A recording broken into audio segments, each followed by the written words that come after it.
Hi, it's Jen. I'm sorry it's been like forever since I made a video. I don't usually get my flu shot. I did get it this year. However, I got the flu anyways. At least it was milder probably than it would have been if I hadn't gotten the flu shot, so there was that. But basically I've spent the whole last week coughing and just wishing it would all be over. So yeah, sorry. So this video is my Newbery Winners Reading Challenge update. If you watched my first video about this, you know that I'm going to be reading the Newbery winners, and I have a reading list that you can access in my blog, and I will actually put the link right to the list right below, because that way you don't have to go looking for it. So, I am way ahead of schedule so far. Yay! Something's working out. So, even though I was sick, I did get some reading done. So far, my first pairing was A Visit to William Blake's Inn, Poems for Innocent and Experienced Travelers by Nancy Willard. I already returned this to the library, so I don't have the cover to show you. It was definitely a very strange book. It was the shorter book in the pairing. You'll remember that I was pairing a really short book with a longer book. So anyways, I don't see how children would have ever enjoyed this book. And I'm really glad that no well-meaning grandparent or aunt bought the book for me, because this book came out was the Newbery winner the year I was born. And I'm glad it missed me, because it was not much fun. The only good thing about the book is that it did make me go out and seek out William Blake's poetry, which I'm guilty of never having read before. And I didn't even realize that he wrote children's poetry. I knew that he wrote like adult poetry. So that was good. There was one good thing that came out of that, but it wasn't a fun book. Like, there's nothing problematic though, so if you do want to give it a shot, you're definitely safe reading it. It's just weird and not much fun. The next one I read was The Voyages of Dr. Dolittle by Hugh Lofting. I had tried to read this as a child and didn't finish it multiple times, which is strange because I usually liked that sort of adventure book. I read Robinson Crusoe and Treasure Island and Swiss Family Robinson and all those when I was a kid. I probably find a lot of them problematic now. But I found Voyages of Dr. Dolittle too problematic to finish, and now reading as an adult I kind of understand why. It's definitely not a book that I recommend for children unless you're reading it with a child where you can explain and provide context. And even then, I mean, why? There's so many excellent books, just why would you bother sharing it with a child? I can see people reading it who are just trying to finish the Newberries. That would be like why you would read the book. Otherwise, I don't see why. Granted, the adventure parts of the story were kind of fun, and definitely sort of a dated, old-fashioned sort of way, but the problematic content is such that it really takes away from any enjoyment you can find in the book. The next pairing consisted of The Cat Who Went to Heaven by Elizabeth Coatsworth and The Girl Who Drank the Moon by Kelly Barnhill.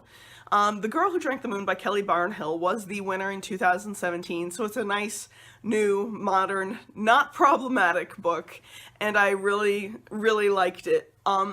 Someone else in my Goodreads mentioned that it really is a lot like Terry Pratchett's Equal Rights. I've never read Equal Rights, so I can't vouch for that.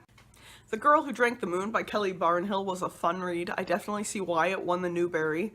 I think that some kids may not really like that it spends so much time from the grandmother's point of view. I think that might be a small thing, but for adults it's a lot of fun. You spend your time with the grandmother, who is a fun character, and the other magical characters, who are also a lot of fun, and so it really doesn't take away from the book for me that Luna, the girl in the book, spends so much time unaware of her magical gifts and thus not fully fleshed out as a character. I really liked it though. I gave it 4 stars, and now that I finally have been recommended Terry Pratchett again, I'm going to go ahead and probably give Discworld a shot, because why not? The next one I read was my short read. It was The Cat Who Went to Heaven by Elizabeth Coatsworth. This one is sort of a bit problematic. I liked the illustrations in the book, however it's sort of a heavy-handed morality tale.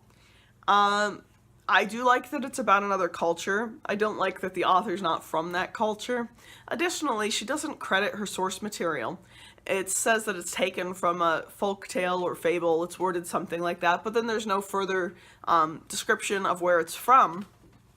With a lot of Google searching, you can find that it is probably inspired by an artist named Cho Den-soo, who died around 1431.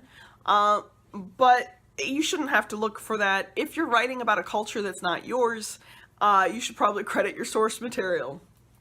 So I only gave that 3 stars because that was a little bit problematic for me. My next pairing was the Matchlock Gun by Walter Edmonds and Dicey's Song by Cynthia Voigt. I'm not sure which one to start with. You know what, I'm going to start with Dicey's Song. I actually still have that. Hold on, I will find it. It's around. I have it. Because I didn't return it yet. I really liked this. This is the second book in the series. I didn't read the first book because I would like to finish the Newbery sometime in my lifetime, so I'm not reading all the books that came before. So I just read this because I assumed I wasn't going to like it, and so I didn't want to invest my time in the first book.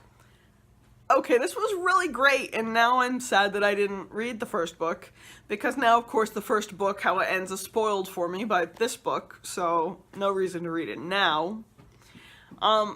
This poor book has gotten the worst covers ever. This is pretty much the best cover I've seen for Dicey's Song, and it's still not much fun, and it really doesn't clue you into the kind of book this is.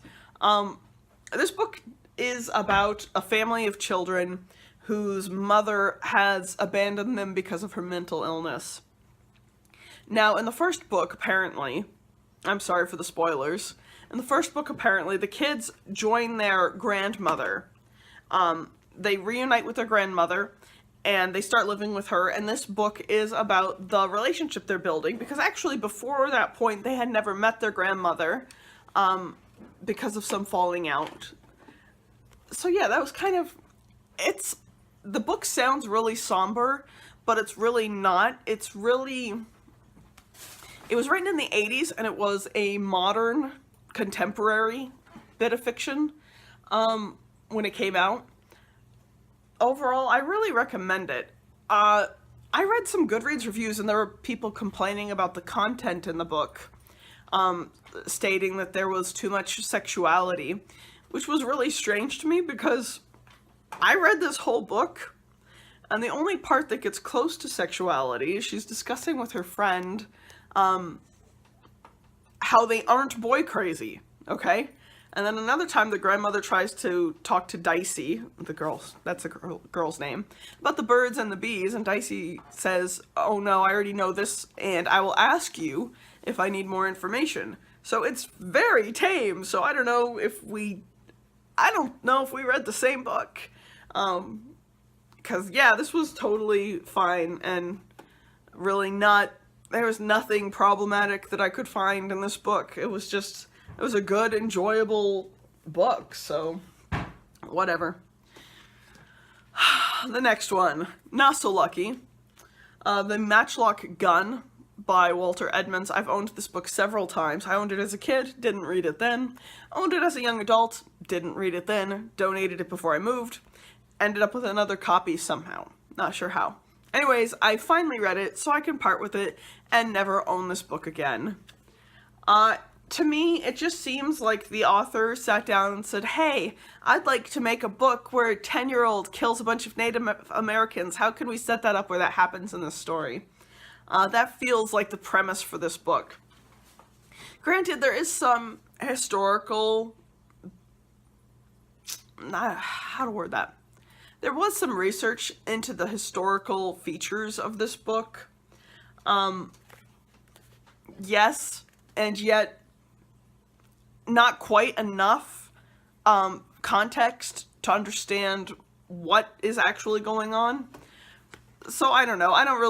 This is another one that I could see reading it to your kid if it was your favorite book as a kid for some crazy reason. And then just adding a few more historical notes about what was going on, why they were at war, add some more context, because basically it was kind of like the Great White Hunter kills the horrible... Yeah, you get it. It's just it's problematic, you know. The next book I read was Missing May by Cynthia Ryland. This one was a surprise to me how much I liked it. I did not really think I was going to like it all that much.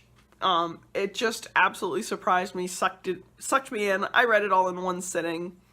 So I recommend it. It is about grief and loss and love, and it's just it gives you those warm, snuggly feelings while also making you very sad. So yeah, I gave it 4 stars. I recommend it.